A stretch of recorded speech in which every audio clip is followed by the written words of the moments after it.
Okay, Jaeger. The enemy team are planning to rush the objective. We intercepted their comms, and they believe there is nothing to stop them from making a rush play. They believe you are not a threat. They were wrong.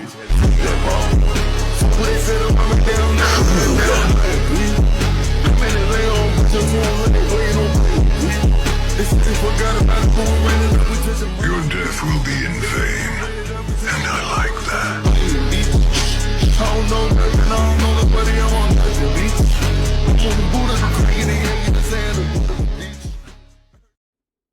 Hey guys, this is my first video on this channel, Blue Lock Yapping. We'll be posting Blue Lock rated content.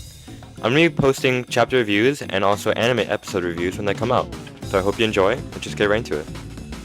So in the first panel, we see Eagle talking about how Rin has turned up the heat in this match, and we even see Henri in such a long time. I'm not gonna lie, she looks bad as hell. Anyways, she's talking about how Rin got Loki into the game even though he hasn't played any other match, and the league is trending #1 in the world right now. Then we see Eagle saying how it's very expected since the world wants to see a hero and how geniuses attract each other. But one very interesting thing is that in the next page, Eagle is talking about not to be a genius, and I'm guessing it's because it forces a player to become something they're not. It's also strange because we see on the next page Yusuke's face getting all fired up with Eagle ending his speech, so I guess the implication is how Yusuke shouldn't try to force himself to be a player that he isn't and just stick to what he knows. Eagle's warning in this chapter is not to try to be a genius, as true talent can't be forcibly replicated.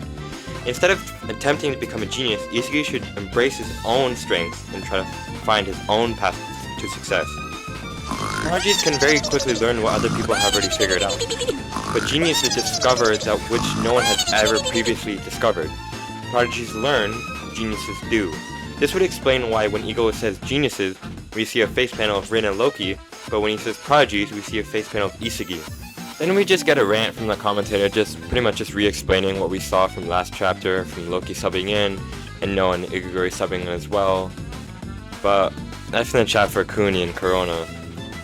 They won't be forgotten. Then we see Yusuke getting a yellow card for fouling Rin when he scored. At first, you think this is fine since Yusuke really did jump into Rin. But the more I thought about it, I thought the author was wrong, because if you actually watch football, if they give a card, that would mean a foul, and they would disallow the goal and instead give a penalty or free kick if it was outside the box.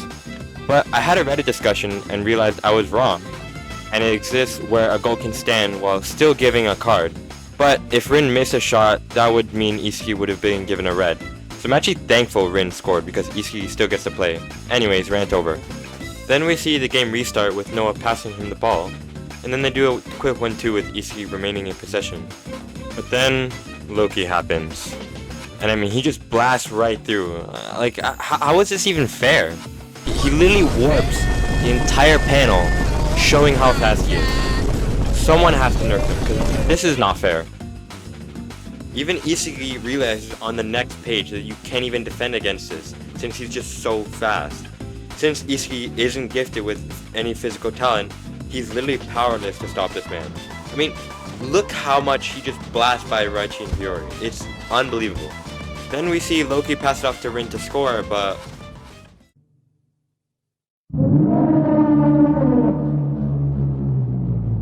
then somehow Igarashi comes in and puts an arm around Rin to stop him. He puts a foot in front of Rin's foot and the ball, but then Rin tries to shake him off by giving him a shove, but in doing so, it takes the ball away from him and Igarashi falls to the floor, somehow drawing a foul. I mean, I know this is his weapon is militia, but to draw a foul against Rin, that is a huge feat.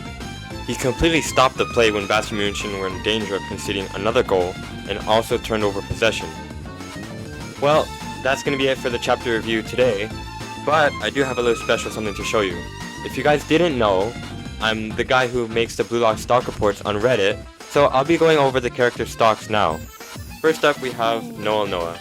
Since he didn't do much with just making a 1-2 with Yusuke, he gets a small 2% increase with medium volatility. If you don't know what volatility means, it pretty much just means how high of a chance the character stocks has of going up or down. Next up we got Loki. Obviously with how hard he cooked in this chapter, taking the ball of Yusuke and making Raichi and Hiyori look like fodder, he gets a huge 50% increase with extreme volatility. Next is Igarashi. Since he stopped Rin, which is a huge feat, so he gets a 20% increase with high volatility. His stock is currently sitting at $18.03 a piece. Next we have is Rin. Since he got actually cooked by Igarashi, his stock drops by 12% with a medium volatility. He's at $222.78 per stock. Last we have is Isugi. Because of his abysmal performance and not being able to defend against Loki, which I don't blame him for by the way, he's down 50% and at low volatility. His stock for now is $29.12. Well, that's the chapter review and the stock updated, so thank you for watching. Please like and subscribe, and I hope you enjoy. Have a good one.